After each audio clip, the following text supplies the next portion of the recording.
Yeah. Hello, lovelies. Welcome to my YouTube channel. My name is Ikeoluwa Oluwatobi, aka Ike Oluwatobi. Yeah, it's been a while on this platform. I'm sorry, but then that's why we are here today. It's my motherhood story. Somebody's looking like motherhood story. How many days did you give it that you're talking about motherhood story? My dear, motherhood is motherhood. So, on the channel today, if you're just joining us, welcome. If you're a returning subscriber, thank you for coming back again. On today's topic, I'll be sharing with you my experience for the past 3 months as a mother and so many things that surrounds it. This look that you're seeing today, all of it will be inculcated into today's video. So, before we dive into it, relax, sit back. You can share to your friends, let them come on the channel. There's a new video today. Okay, let's get into the video. If you're new on the channel, I'm a new mom and I've been on this mother's journey for over 3 months. My baby is about 3 months and 2 weeks, and I can tell that we have different experiences on different days. Yes, I might not be, or we have mothers of 20 years, 30, 50, 80 years, and all of that, but then the journey starts one day, and journeys are peculiar to people. We all have our journey are not the same. That's the thing. Like our journey are never the same, and it doesn't matter how long you've been on this journey. You experience different things. The fact that somebody has been a mother for the past 30 years doesn't mean that the person is going to experience the same thing as the person that is just coming. I mean, the person coming in just 2 months, 3 months is also going to experience the same thing. No, journey with mother. I mean, mother motherhood journey is different for different people.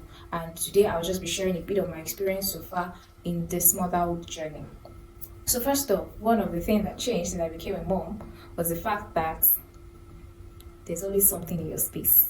Okay, don't let me say something. They are living being, right? But because you're still a little creature and all of that, there's always someone in your space. Oh my Jesus. See, Ikeoluwa, most of my close pals knows that I enjoy my space a lot. I'm an introvert, kind of, to a certain level. I have friends, but I don't have them like right into me. So I'm still a very on my own person because what time do I really get to even mix up with my friends? What time do I really get to do family and all of that? Most of the time, my life revolves around my family. That's my husband, basically, my nuclear family, my church, and then my work. And that's the circle. But and then of course, yes, you're married, I'm married, but my husband will not always be at home. We both have, our careers that we pursue and all that. But since motherhood came, there's always somebody in your space. Like you can't have that private moment to yourself. You know that time, that few hours of I just want to be alone at this time. No, it's never happening, no. Because that's when madam knows that I'm not comfortable, I need a diaper change.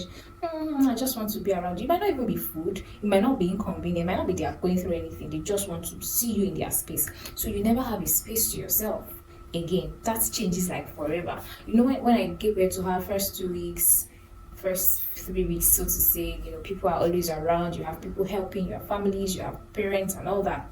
But at some point, it keeps going down, and then it now boils down to okay, I'm like the sole responsibility of this child has been given to me by God, and you now have to now start taking that responsibility. And that's how it has been. This little girl, she's so loving and adorable, right? But they are always in your space and they are going nowhere. By the grace of God, they are here. You are supposed to cater for them. God has given them to us. And one thing I'll tell you, if I'll tell you how do you navigate this season, this part of motherhood, if you're a new mom or an expectant mom or a single, definitely praying to be a mom soon, please, it will come.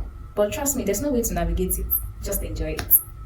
Yeah, just enjoy it. This one, there's no way about it. Just enjoy it. They will always be there from this infancy level to the toddler. That's one thing I'm always encouraging myself about. The infancy to the toddler level to the teenage years, like that. Even when you get to they are grown, they are now going to be on their own. They are still your child. They will grow, they will go to school and all of that. But that mindset, you are consciously somewhere, you have a child. It's different from when you are just a single lady or a single man and you're just alone. They are always going to be in your space. Even till the age when we start doing, we start transferring and become the ones doing umugo. That's the fact that they're always in your space because I'm somebody's child too, and she's here. She was here when I was doing, when she was doing umugo for me. I'm still in her space. So trust me, it's never going to go away. It's just that it's only going to be transitioning into different stages, and just enjoy those stage of life when you become a mother. Enjoy that particular stage. Number two will be one of my experience again is the physical change that comes with motherhood. So that brings me to what my new look looks like. At the time I'm doing this video, I just got my hair locked, and these are the things that that became strategic when I needed to know how to now plan my life, because I now have a child to cater for. I have other things to do. I now have to plan my life to ensure that things are going the way it should go. I cannot always get the 100% time that I have to myself, where I can spend probably 6 hours in the salon to make my hair. I need to figure out what can work for me, and then I'm still not losing myself. So I decided I was going to get my hair locked. With that, I'm able to buy time of thinking about what to do, or thinking about what to do with my hair. Even if I really need to have a different look, it will just be okay, get a wig and or something, as opposed to me thinking about the style when it's my normal hair. If you are not going to be on lock, as I'm talking about what has worked for me, or what I feel like is going to work for me as a new mom, and that is what I'm able to do with this my physical change. Again, there's a lot going on my face presently that came with motherhood. I didn't expect it, but it just came. And there's little or nothing I can do about it at the moment when it came down, for me to just figure it out and know how to correct it. It has come. I couldn't avoid it. It's not even something. It's just like the pregnancy period, and after when the pregnancy left, on my waist, I'll even insert a picture of what I used to look like before I gave birth, and before I got pregnant rather, and what I look like now. The waist is no longer wasting, if there's anything like that. But these are the physical changes that comes with motherhood. And how do you also get out of this? I won't call it mess, motherhood. How do you resolve this? I say again, enjoy it. Yes, enjoy that moment. So it's a life that has come out of you, a whole human being. See, enjoy it. You look rough. People are telling you, how do you look so? Your tummy is this, your this is that. We know Nigerians, we are so quick to get into giving I don't even know what to call it, but we understand ourselves. But please, my dear sisters, enjoy it. If you're a man, encourage your wife to enjoy that season in her life. It's just a physical change that is happening in the body. A lot, even internally. Your menstrual period will return to something else you don't even understand. Like mine, I don't even understand if I've started or not again. A lot of things are going to be happening around you. Physical changes. Your body is not the way it used to be. You are not just feeling yourself at a particular time. Try as much as possible not to go into not to be hard on yourself. That's the word. Don't be hard on yourself. Don't be too hard on yourself. Don't be too quick to go into the journey of snapback. Enjoy the process.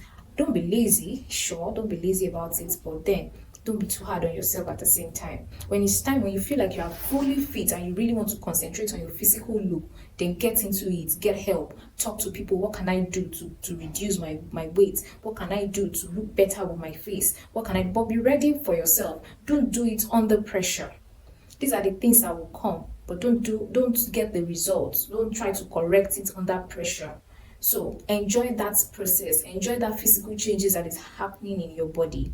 And I hope that you have a partner who would also be helpful as much as possible. My husband has been so wonderful in this. When I look at myself and I feel like I'm at the point I was feeling peer pressure, because I see the way people are looking all radiant and their face is glowing and all of that. And I'm just there. I just feel like I'm just there. And I come back and I'm like this, look at the way my face is and all that. And thank God for a wonderful partner who understands. So as much as possible, try and communicate what you are feeling at the time to your partner.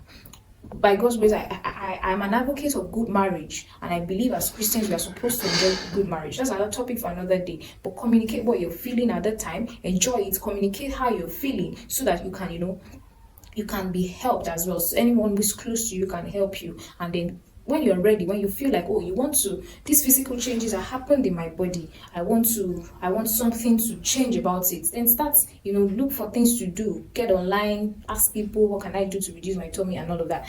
And the third one will be what I've learned in this motherhood journey. Everybody wants to teach you how to be a mother. Did that sink? Oh my Jesus. This one, I can give like 10 or 10 interesting scenarios on how everybody wants to teach you how to be a mother. Nigerians, it is well. You know, when people will tell you, oh, you did not carry that child. Yes, it's good to give some certain feedback. It's good to tell people, to channel them through what you feel like, oh, they are not doing right. But they are constructive criticism. There's something called constructive criticism. Yeah, there's something called constructive criticism. Nigerians don't know how to do that. They just come at you. Especially the Yorubas. But don't let's dive into it. Everybody wants to teach you how to be a mom. Everybody wants to teach you how to be a mother. You didn't do this. This is how I did for my own child. This is what should be done. Oh, you used to use this for this child. You should be doing this for this child. Oh, by now this child should be sitting. By now our neck should be this. By now this should be that. A whole lot. Especially when you come from a tribe like mine, you almost think that. But when I wanted to become a mother, I didn't have a conference to say, oh, I'm ready to be a mother. I didn't. Because at the time, I'm like, I knew that I was ready to be a mother when I got pregnant. And you understand what I'm trying to say? I'm not saying that, oh, you shouldn't listen to people's, help and corrections. But Nigerians can be so extreme. But how do you also navigate this? See, enjoy it. To be honest, I'm just here to encourage the new moms, the new parents. Enjoy it. You cannot always fight back. So at times when I hear, so there was a scenario that happened, and that was the first time I would be taking my daughter out to like a very far distance. We went to the island from the mainland, and me being alone, I was trying to get a bus. And I was backing her. She was not comfortable anymore. She wanted me to carry her. But I was just like, oh, once we enter into the car, I was going to drop her hand. So she wasn't comfortable at my back anymore. And the lady came at me. I was like, if only our parents, if you know, say now. So let me go there. And I was just like, I got home that day. I was so angry. I was telling my husband, now you have to get me a car. I can't be doing this with this child. If we don't have a car, then I'm not going out with her again. And he just looked at me and laughed. And you're like, oh, you're doing this. Like, you don't know that it's just, some people are just angry at that day, and they're looking at the next available person to vent their anger on, in the place of trying to correct or trying to help a mom. So what do I say again? Enjoy the most. Anytime all of those things come and say it's normal, I'll be like, oh, it's normal. Even some will even come from close people, and the way they will give you that criticism, hi. You will think that am I not yet fit to be a mother? Can I not be a mother at all? And all of those things. Don't question it. God has empowered you to be a mom. So most times when you're going through this, call on God. Tell him to help you to be a mom. So above all, like to cap it up, being a mom, what you experience, how to navigate well, please call on God. You cannot do it on your own. The child will come at times and you'll be the one making you feel all down and can I do this? Can I continue? Can I continue with this pattern? I'm working, I'm a mom, I want to be a mom. By your strength, you cannot prevail. Dear, by your strength, you cannot prevail. So to all new moms, this is me giving you a new mom hug. We can navigate the season. You are the best mom for your child, and you will do it just the way Christ wants you to do it. Trust me, you're not going to fail on this. So if this video for today has blessed you, or you have a new mom, yes, if you have a new mom in your circle, please share with them this video. And if it has blessed you, please give us a thumbs up, subscribe if you have not subscribed, and I'll see you in the next video.